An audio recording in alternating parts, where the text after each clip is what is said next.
Well, my dad started in 1942. He and mother started an appliance store business, 800 square feet in a little bitty building. And as it was growing, and I was young, I was about 14 when I started working on weekends and delivering products and working in the service department and everything.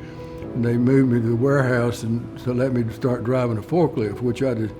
Unfortunately, I drove a first day a forklift through a 25-foot chest freezer, and Dad didn't like that, so he brought me over into sales.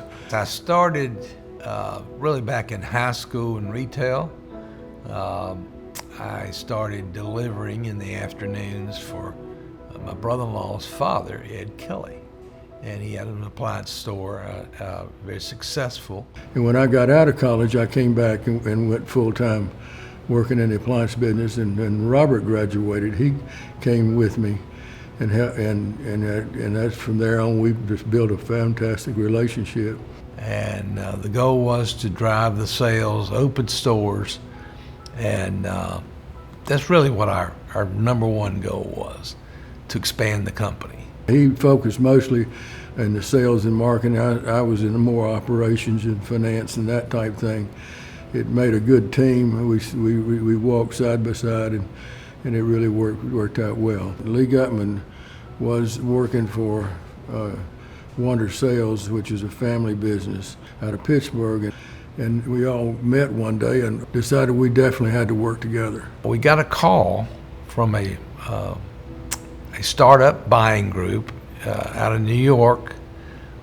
His name was Lee Gutman. And he called and said he was getting together a number of retailers. Would we like to come and talk about forming a type of buying group? We did, and decided that Ed Kelly's would be one of the founding members. There were 7 members. And that's when I joined. After that meeting, I said, amen. And that became the official nationwide NTAA, Nationwide TV and Appliance. Our immediate goal was to put our buying power together and see if we could develop programs with suppliers that would benefit each one of us. Understand we needed a director, which became Lee Gutman, our first director, and we went back home, Ed and I, and ran our TV company, a retail company. So over the next 10 or 15 years, we grew the nationwide family of dealers. We saw a chance to pick up some groups and expand those, and we actually merged all of them together to form the new nationwide marketing group, I think in the early 90s. And so it became sort of a threesome with Ed and I and Lee Gutman. It really took off, and as a result, it grew so fast. We brought in another partner, Les Kirk, who was a former nationwide member. Les came in with a valuable experience in the financial side of the business, really understood what our dealers really needed. I remember walking into Les's office and sitting down, and he always would make time for me at the end of the day, and this was kind of our time we'd spend together. And I started just rifling him with, how does this work? How does that work? How does this work? How does that work? You know, and he just told me, it's like, the only thing you need to know and understand, everything works when you take care of the membership. You take care of the membership, the rest of this business just works. It figures itself out. And so that's been incredibly astute guidance for me. And that's what I tell everyone that comes into the company, is like, hey, you take care of the membership and everything else kind of works itself out. Les Kirk, when he came in, he developed a complete system for financial services, including retail financial and wholesale, because our dealers needed both. They needed the ability to finance their goods from the supplier, and they needed, naturally, to sell at retail and have those being, serviced by great companies. Well, we helped with marketing in the early days, but we didn't have the tools. And then one day we were in New York, and we met this fine young man named Steve Bryant, And he was so talented in marketing and advertising, and so he wanted to set up studios and all in Atlanta. We set up a studio in Atlanta that was run by we call it the Bryant Group. Steve Bryant and his sons did a phenomenal job helping us be able to deliver all sorts of back-end services that were needed. In our member support roles, the Nationwide Prime Media team had sort of a front row seat for the group's remarkable growth from hundreds to thousands of members. I think it began in the Northwest with Nationwide West, led by former and current retailers Marty Wolf, Ron Romero, and Jim Feeney. Then Roy Smith and Duke Bloom of United Stores from Southern California brought their distribution and warehouse operation to the group. Soon after, Murray Provine brought more than 1,000 Eastern and Southeastern dealers with his Brand Direct division. And then deep in the heart of Texas, Dennis Willick and his board of directors carefully evaluated their options and brought well over 1,000 members to the group as the Nationwide Southwest division. During that era, Tom Jessup's members also came on board as Nationwide Florida.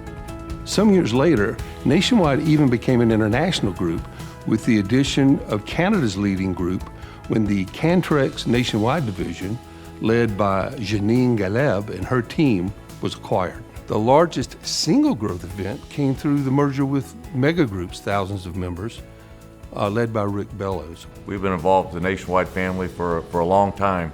We're a family business. I was actually the third generation to take over the company, but my grandfather started it, and they went through their trials and tribulations, and then my dad was actively engaged and involved in the business. And we really, and you can almost see it historically from a volume perspective, that when we joined Nationwide, and we joined Nationwide in the mid-'70s, I believe we were one of the original members of Nationwide, and that's sort of really when our business took off. Ed Kelly and Robert Wiesner taught me a lot about business. They were probably the closest thing that I had as a mentor in the business outside of my grandfather and my father, but they were true blue retailers, and I learned an awful lot from them. It was a pleasure seeing good people with quality operations join forces with like-minded folks at Nationwide for what has become by far the most influential voice in the independent channel. The moment Lee died, that's when things had to change. And so Les was brought in to fill the void. And so we had a threesome that actually ran the company until Ed decided to retire. I really had a joy to see people who were starting out and had dreams and had good principles and ideas. I had a joy working with them. That was more fun than anything I can dream of. As we began to develop a team that could step in and take the company to the next level, there were a lot of outstanding individuals out there, and we sought out Dave Billis, who worked as president for a number of years, Tom Hickman, who is currently the president today, and many other good quality people within the organization.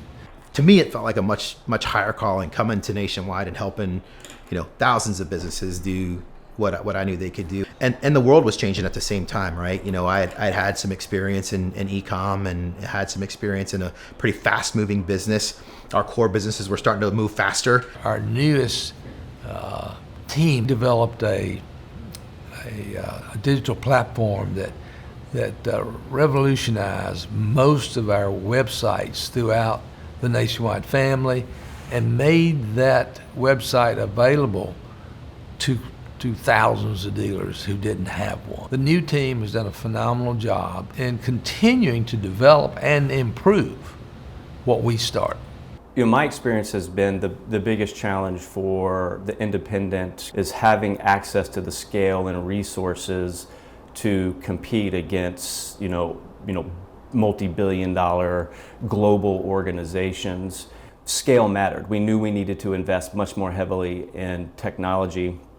And so as we look to the future, we're already working on, what are the investments that we need to make sure that the independent is incredibly competitive and has access to all of that capability. We've got more people aligned across every function in the company to support the independent channel. We wanted to have as many of the top team in Nationwide to be having a background in retail. My family, and I've talked to a few people about this, owned an appliance store when I was a kid. And so very young age, swept the warehouse, baled cardboard. They let me drive the truck once or twice. But I grew up nights and weekends working around my family business. And we were an appliance and electronics retailer in Florida. And long hours, watched my family work really long hours, but I watched them work long hours doing something that they loved. And I really enjoyed it. And so that was kind of how I entered the business. Then he went into work with Toshiba and various levels of management. He actually loves the dealer. He wants the dealer to do better. And that's the same spirit that Ed, myself, Lee, and Les had throughout our entire career. Everything was focused on the dealer. What could we do to make sure the dealer wins?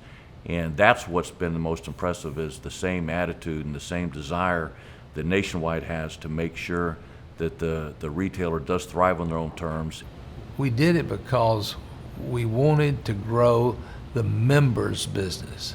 The member was our whole focus in life. I'm incredibly proud that I can carry on, Ed's and Robert's and Les's vision of finding the best people in the business regardless of where they're at, and bring them here and focus them on solving problems for our members. And I really enjoyed people. I just enjoy that. And seeing them being successful has made me proud of what I accomplished, whatever I did. I couldn't be happier with where our team is today, and I think we have a bright future.